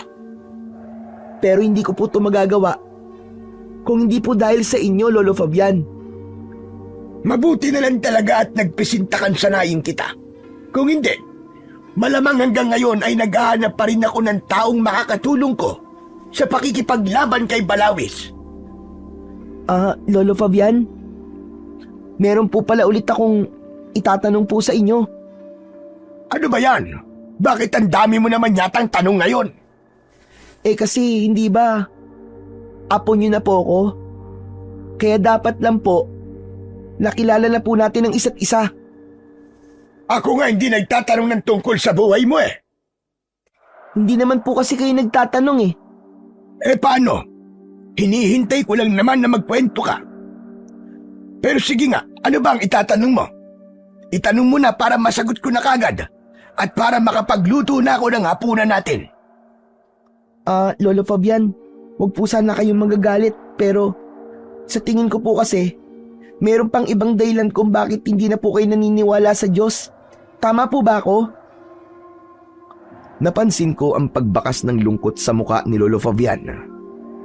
Nangilid ang luwa sa gilid ng kanyang mga mata at kahit wala pa siyang sinasabi ay naramdaman ko na tama ang aking hinala na hindi lang ang pagkamatay ng kanyang mag-ina ang dahilan kung bakit nawalan siya ng pananampalataya sa Panginoong Diyos. Alam mo, ikaw na bata ka. Parang matanda ka na talagang mag-isip at magsalita. Sa dami po kasi ng mga pinagdaanan ko sa buhay, napilitan po akong parang maging matanda na po kagad. Kasi po, kung iisipin ko na bata po ako ay malamang matagal na po akong sumuko sa buhay. Pero sa kabila po ng lahat ng hirap at pangungutya na pinagdaanan ko po noon, hindi ko po inalis sa buhay ko ang Panginoong Diyos. Kaya ako po yung tinatanong sa inyo kasi para mas maintindihan ko po kayo. Tama ka. Hindi lang ang pagkamatay ng asawa at anak ko ang dahilan.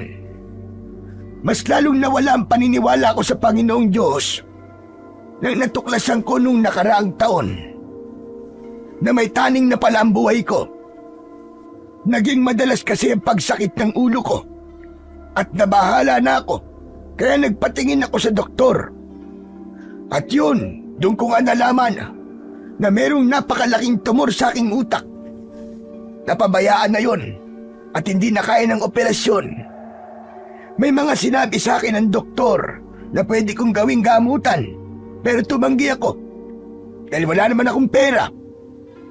Kaya sabihin mo sa akin, Nicolas, mas isisi mo ba ako kung nawala na ang pananampalataya ko sa kanya? Ibinuwis ko ang buhay ko sa pagtatanggol sa baryong ito. Pero ano naging kapalit? Ganito pala ang makukuha ko. Sige nga, Nicolas. Makatarungan ba yun? Hindi ko na namalayan na tumulo na pala ang luha ko. Hindi ganung sagot kasi ang inaasahan ko. Pakiramdam ko ay isang bomba ang sumabog sa aking harapan nang nalaman ko na may taning na pala ang buhay ni Lolo Fabian. Lolo Fabian, sabihin niyo po, nagbibiro lang po kayo, di ba? Sana nga. Sana nga ay nagbibiro lang ako pero yun ang totoo, Nicolas. Ang huling sabi sa akin ng doktor ay 6 na buwan na lang ang itatagal ko. Kaya siguradong ngayong taon na ako mamamatay. Kaya naisipan kong maghanap kagad ng sasanayin at pagpapasahan ng aking kakayahan at kaalaman dahil hindi pwedeng mawalan ng tagapagtanggol ang baryong ito. At nagpapasalamat ako dahil nakilala kita, Nicolas. Sa mga nakalipas na araw, ay ipinakita mo sa akin na sa edad mong yan ay may kakayahan kang maging mahusay na antingero sa baryong ito. Maraming salamat sa iyo, Nicolas. Pero Lolo Fabian, grabe naman. Ayoko pong mawala kayo. Sandali pa lang po tayong nagkakasama eh. Gusto ko ba po kayong makasama ng matagal? Ako rin naman, Nicolas. Gusto pa sana kitang makasama ng mas matagal. Hindi ko alam pero napakagaan talaga ng loob ko sa'yo. Kahit nung palaboy ka pa lang ay alam kong May likas na kabutihan dyan sa puso mo. Kaya hindi ako nagdalawang isip na tulungan ka. Kaya Nicolas, ipangako mo sa akin na kahit nawala na ako, ay ipagpapatuloy mo ang iyong pagsasanay. Huwag kang titigil hanggat hindi ka nagiging mahusay.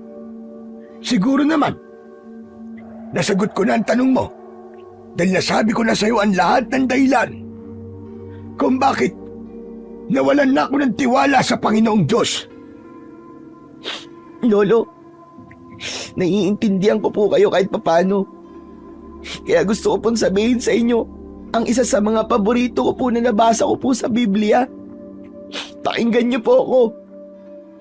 Nakalagay ron po na walang pagsubok na dumarating po sa inyo na hindi naranasan ng ibang tao. Ngunit maaasahan po natin ang pangako ng Diyos na hindi niya po tayo pababayaang subukin ng higit pa sa ating makakaya. Kaya kung dumaranas po kayo ng pagsubok, gagawa po siya ng paraan upang mapagtagumpayan niyo po ito.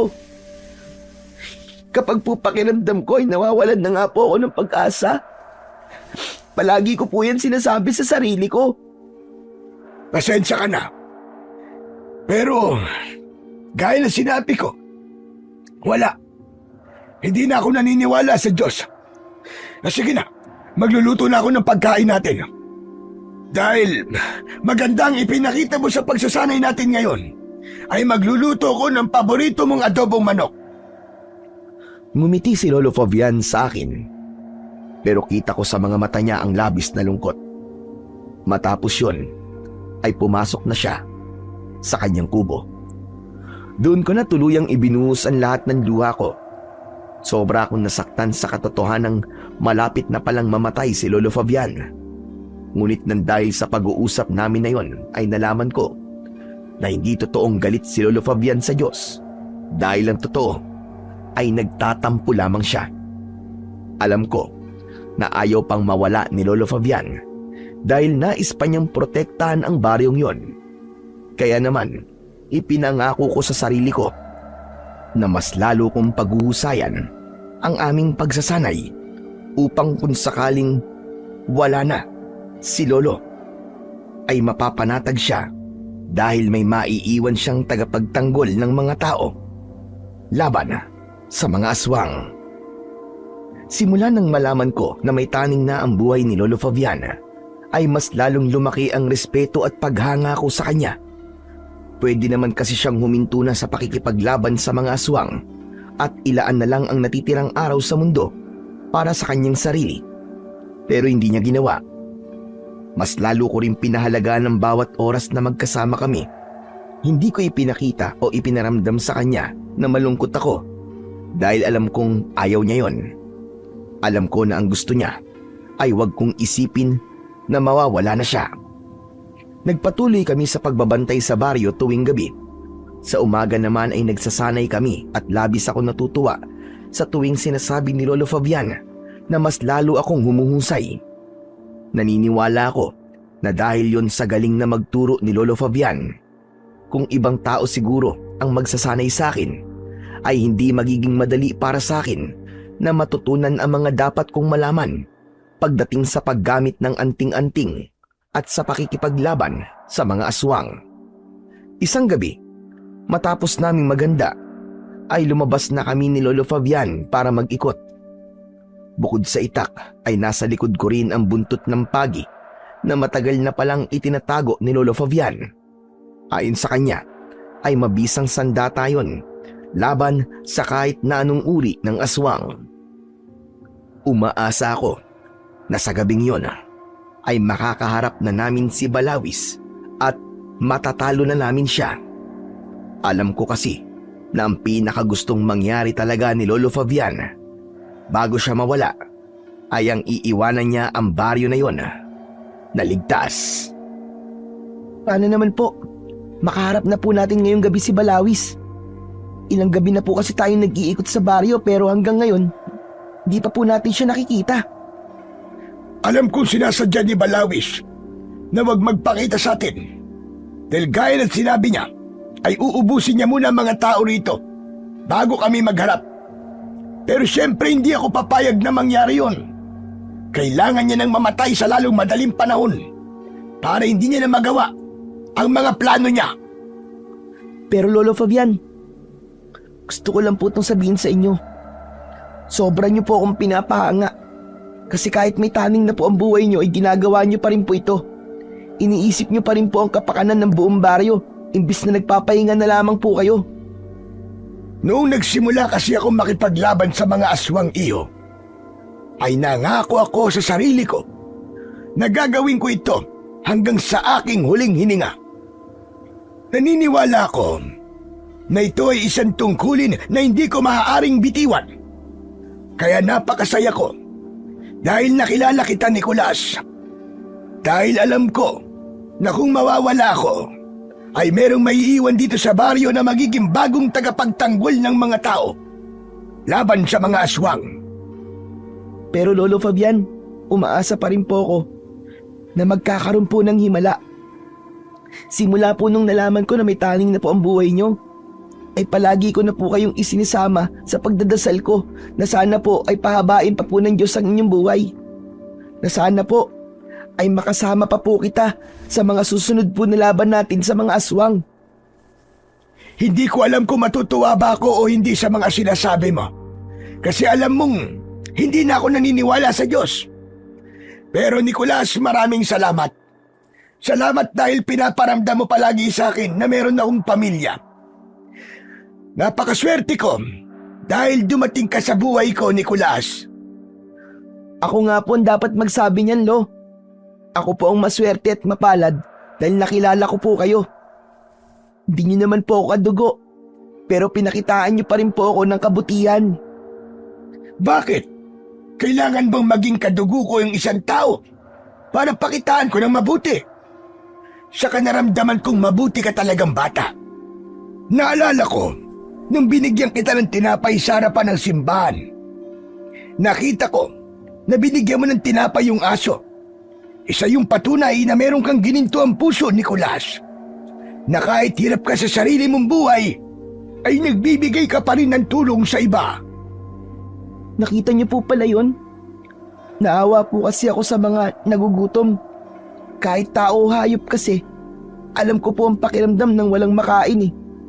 Kaya kahit kaunti lang po ang matitira sa akin, basta meron po akong pagkain at merong nagugutom, ay handa po ako magbigay sa kanila. Sa gitna ng pag-uusap namin ay bigla kaming natigilan nang umalingaw-ngaw ang sigaw ng isang babae sa kung saan. Hanggang sa sumisigaw na siya para humingi ng saklolo. Nahihintakutang napatingin ako kay Lolo Fabian. Lolo, sa tingin niyo po ba inaatake po ng aswang ang babaeng yun? Malakas ang kutob ko na oo, Nicolas. At mukhang nanggagaling yon malapit sa plaza. Walang pagdadalawang isip na tumakbo kami ni Lolo Fabian papunta sa plaza. Inilabas ko mula sa kaluban ng aking itak at mahigpit kong hinawakan ng agimat na nakasabit sa aking leg. Binulungan ko yon ng isang orasyon upang magising ang taglay nung kapangyarihan. Habang tumatakbo ay naramdaman ko ang pagbalot ng kakaibang enerhiya at lakas sa aking katawan hanggang sa pumasok yon sa bawat himaymay ng aking laman. Nang sandaling yon ay alam kong handa na ako para sa unang pakikipaglaban ko sa aswang. Bago pa kami makarating sa plaza, ay nakasalubong namin ng isang babaeng may malalim na sugat sa braso. Takot na takot siyang lumapit sa amin at sinabi niya na inatake siya ng isang aswang. Nakita namin si Balawis na papalapit. Sinabi ni Lolo Fabian sa babae na umuwi na ito at kami na ang bahalang humarap sa aswang. Humahangos na tumakbo ang babae habang si Balawis ay huminto. Ilang metro ang layo sa amin. Sa wakas, nakita ka na rin namin, Balawis. Tatapusin na natin ito ngayong gabi. Nakakatawa ka, Fabian. Talagang nagsama ka pa ng bata. Ganyan ka na ba kahina ngayon? Nasaan na ang Fabian na kilala ko noon na kahit mag-isa ay kayang ubusin ng isang pulutong ng mga aswang. Hindi ko ikinakahiya na amining mahina na ako ngayon. Kaya kailangan ko ng tulong para labanan ka. Hindi kaduwagan ang paghingi ng tulong. Yan ang tatandaan mo, halimaw ka! Naiintindihan ko na kailangan mo ng tulong. Pero isang insulto yata sa akin na isang bata ang makakasama mo para tugisin ako. Minamaliit mo ba ako, tanda? Hindi mo kilala ang batang kasama ko. Hindi mo alam kung ano ang kaya niyang gawin. Bakit? Natatakot ka ba na isang bata ang papatay sa'yo? Wala na akong kinatatakutan. Ngunit ikinalulungkot ko. Hindi pa ito ang tamang panahon para magharap tayo. Nagsisimula pa lang akong ubusin ang mga tao rito. Saka na tayo magtuos, tanda. Kapag nagawa ko na ang dapat kong gawin. Mabilis na tumalikod si Balawis para umalis. Pero mabilis ang pagkuha ni Lolo Fabian sa patalim na nakasuksok sa kanyang pantalon. Ibinato niya ang patalim kay Balawis at bumaon yun sa likod ng binti ng aswang. Napasigaw sa sakit si Balawis at galit na galit yung tumingin kay Lolo Fabian. Hindi ko hahayaan na ubusin mo mga tao rito, hayop ka! Papatayin ka na namin bago mo pa yun magawa! Nicolasio, humanda ka! Sa hudyat na yon ni Lolo Fabian ay alam ko na ang aking gagawin. Mula sa aking likod ay inilabas ko ang buntot ng pagi. Tumakbo ako papalapit kay Balawis. Sumugod din si Balawis papunta sa akin. Nang malapit na ako sa kanya, ay malakas kong inihampas ang buntot ng pagi at malakas siyang lumapat sa muka ni Balawis.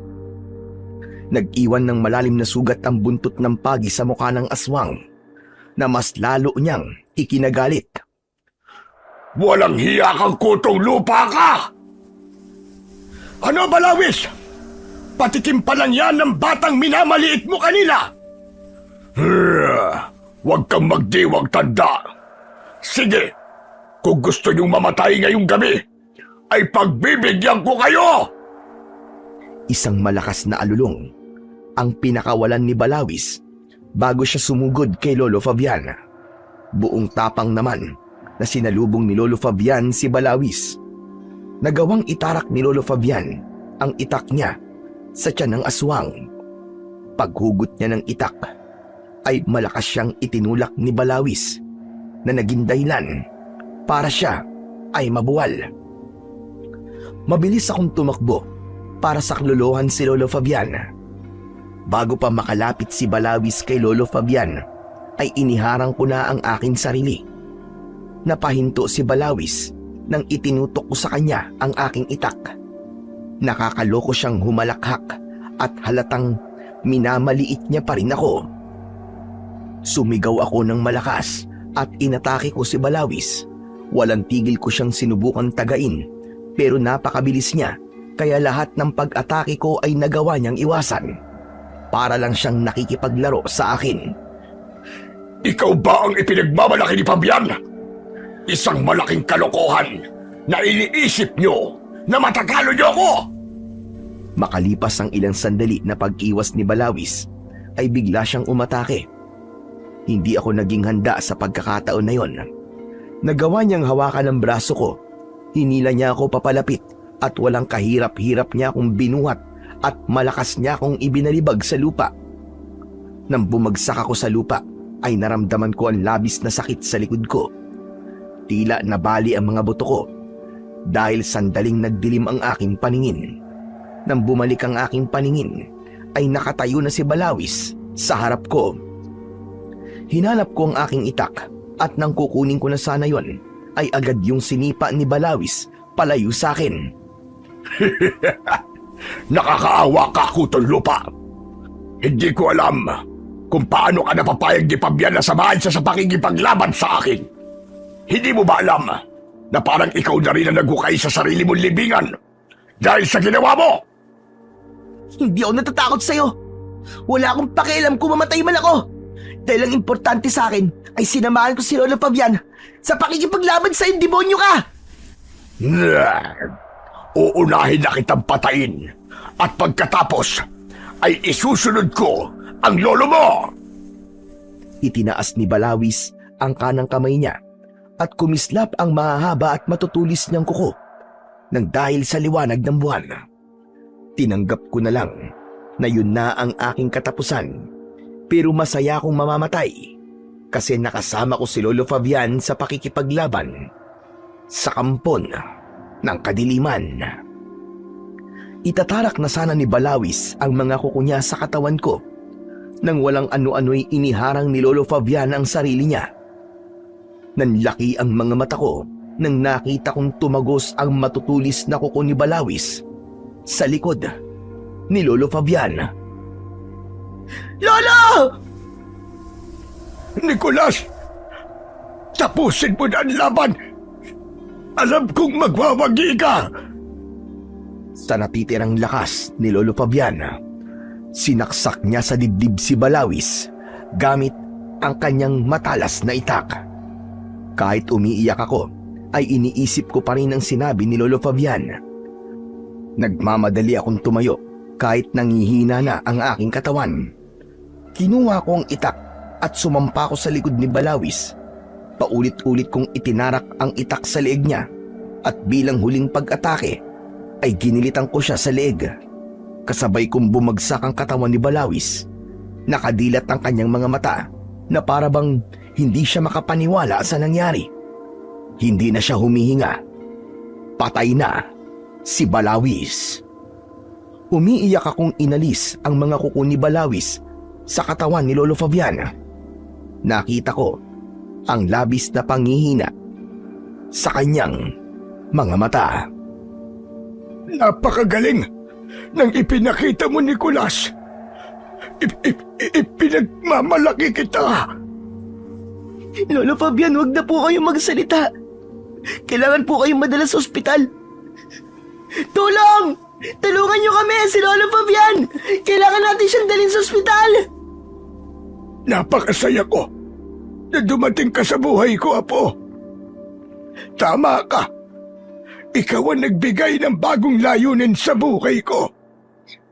Ang totoo, nung hindi pa kita nakikilala, ay tanggap ko nang mamamatay na ako. Pero nang inampung kita, ay hiniling ko sa Diyos na sana ipabain pa niya ang buhay ko dahil gusto pa kitang makasama ng matagal. Gusto ko pang masaksihan ang pagdating ng araw na isa ka ng ganap na antingerong manunugis. Kahit hindi ako naniniwala sa Diyos, ay ipinagdasal ko pa rin yun sa Kanya. Ganon ka kaimportante sa akin, Nicolas, Apo. No, wag po kayo bibitiw, Lo. Hindi ko po kayang wala ka. Hindi niyo po ako pwedeng iwan. Huwag niyo ako iiwan, Lo. Nang sandaling yon, ay lumapit na sa amin ang mga tao sa baryo. May isang tricycle din na dumating na siyang nagdala kay Lolo Fabian sa ospital. Ako ang katabi ni Lolo Fabian sa loob ng tricycle. Maigpit kong hawak ang isang kamay niya at paulit-ulit akong nagdasal na sana ay dugtungan pa ng Panginoong Diyos ang kanyang buhay. Pagdating sa ospital, ay agad dinala sa operating room si Lolo Fabian. Sinabi sa akin na kailangan kong ikuha ng mga gamit si Lolo Fabian. Kaya nang bumalik ang tricycle sa baryo ay sumabay na ako. Habang inihahanda ko ang mga damit ni Lolo Fabian, ay iyak ako ng iyak. Pinuntahan ko ang may-ari ng tricycle pero ang sabi niya sa akin ay wala ng gas ang tricycle niya at bukas pa siya makakabili sa bayan. Nalungkot ako dahil hindi ko nagawang makabalik sa ospital. Umasa ako na makakaligtas si Lolo Fabian. Hindi ko pa kasi nararamdaman na mawawala na siya. Nang bumalik ako sa bahay ni Lolo Fabian, ay muli akong nagdasal sa Panginoong Diyos. Ipinagdasal ko ang kaligtasan ni Lolo Fabian. Nakatulugan ko na ang pag-iyak. Pagod din kasi ako sa pakikipaglaban namin kay Balawis. Kaya kahit wala akong balak na matulog, ay nakatulog pa rin ako. Umaga na nang nagising ako. Nagmamadali akong bumangon. Kinuha ko ang bag na naglalaman ng mga damit ni Lolo Fabian. Naisip ko na humanap na lang ng ibang masasakyan papunta sa ospital. Pero paglabas ko ng bahay, ay hindi ako makapaniwala nang nakita ko si Lolo Fabian na nakatayo sa labas. Nakangiti siya sa akin at maaliwalas ang kanyang muka. Nabitiwan ko ang bag at patakbo kong lumapit sa kanya. Mahigpit ko siyang niyakap. Lolo Fabian? Ano pong ginagawa niyo rito? Hindi po ba dapat po nasa ospital po kayo? Mahabang kwento, Nicolas. Pero ang importante ay nandito ako. Pero yung sugat niyo po, bakit parang wala na po yata? Alam mo, masyado kang maraming tanong. Ang mabuti pa ay sumama ka na lang sa akin. At meron akong gustong puntahan. Po, saan po tayo pupunta? Malalaman mo rin. Basta't sumama ka na lang sa akin. Kahit nagtataka at naguguluhan ako ng sandaling yon, ay sumama na lang ako kay Lolo Fabian. Hawak niya ang kamay ko habang naglalakad kami. Panay ang tingin ko kay Lolo Fabian dahil hindi pa rin ako makapaniwala na nakalabas na siya ng ospital. Makalipas ang ilang sandali, ay huminto kami sa harap ng simbahan. Nandito na tayo sa pupuntahan natin. Sa simbahan po? Oo, Hindi po ba? Hindi po kayo naniniwala sa Diyos? naniniwala na ulit ako sa kanya, Nicolas. Bumalik na ang pananampalataya ko sa kanya. Nung nasa ospital ako at wala akong malay, ay nakita ko siya. Kinausap niya ako at sinabi niya sa akin kung gaano niya ako kamahal. Ipinaunawa niya sa akin kung bakit ko kailangang pagdaanan ang lahat ng masasakit na nangyari sa buhay ko. At kung ano ang mga sinabi niya sa akin, ay sa amin na lang yun. Pero ngayon ay naiintindihan ko na kapag pala nakakaranas tayo ng napakalaking problema, ay hindi dapat tayo tumatalikod sa kanya. Dapat ay mas tatagan natin ang paniniwala sa plano niya para sa atin. Mahal na mahal tayo ng Diyos, Nicolas. Mahal na mahal niya tayo at kahit isang segundo ay hindi nawawala ang pagmamahal niya sa atin. Kahit pa sa pagkakataong kinalimutan na natin siya. Walang tigil ang pagpatak ng aking luha matapos magsalita ni Lolo Fabian. Nang sandaling yon, ay pumasok kami sa simbahan. Nang lumuhod kami para magdasal, ay pumikit ako at nagpasalamat sa Panginoong Diyos dahil nanumbalik na ang pananampalataya ni Lolo Fabian. Nagpasalamat din ako sa pagkakaligtas ni Lolo Fabian mula sa bingit ng kamatayan. Pero laking pagtataka ko nang pagbukas ng aking mga mata ay wala na sa tabi ko si Lolo Fabian. Iginala ko ang mga mata ko sa paligid pero hindi ko siya nakita. Hala, nasa na si Lolo? Mukhang binibiro niya ako ah. Baka habang nakapikit ako at nagdadasal umalis siya. Hay nako, si Lolo Fabian talaga oh. Natatawa akong napailing at nagdesisyon na akong bumalik sa bahay namin dahil sigurado ako na naroon siya. Ngunit natigilan ako nang nakita kong merong ipinapasok na kabaong sa loob ng bahay ni Lolo Fabian. Nasa labas ang pari at kasama niya si Melchor. Parehas namumugto ang mga mata nilang dalawa. Nicolas, mabutit dumating ka na, iho. Teka, ano po nangyayari? Bakit may kabaong po na ipinapasok sa bahay ni Lolo? Nicolas, alam kong masakit ito pero hindi naging matagumpay ang operasyon ng Lolo Fabian mo. Wala na ang Lolo Fabian mo, Nicolas. Ha? Hindi eh.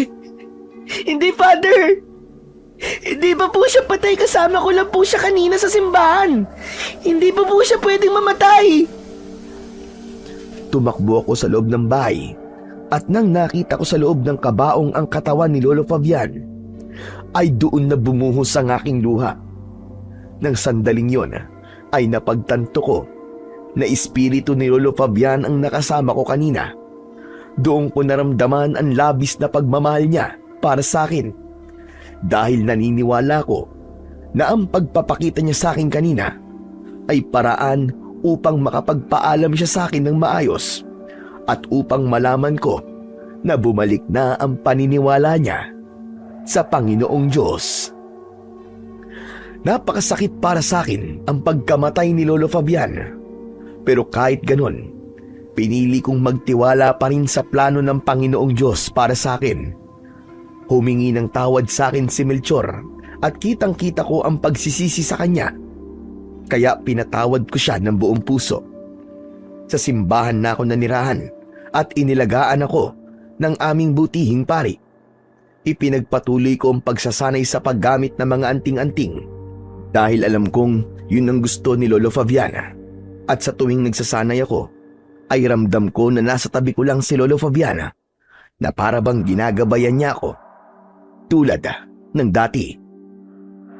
Lumipas ang mga taon pero pinili kong manatili sa baryo. Nagtrabaho ako bilang nurse sa ospital sa bayan. Hindi ko kailanman nakalimutan ang lahat ng itinuro ni Lolo Fabian sa akin. Kahit matagal na siyang wala, ay buhay na buhay pa rin siya sa puso ko. Kasama ang lahat ng masasaya naming alaala. Hanggang dito na lamang po ang aking kwento. Sana po ay may natutunan po kayo. Manigong bagong taon po sa ating lahat. At sana ay pagpalain pa tayo ng puong may kapal. Maraming salamat po.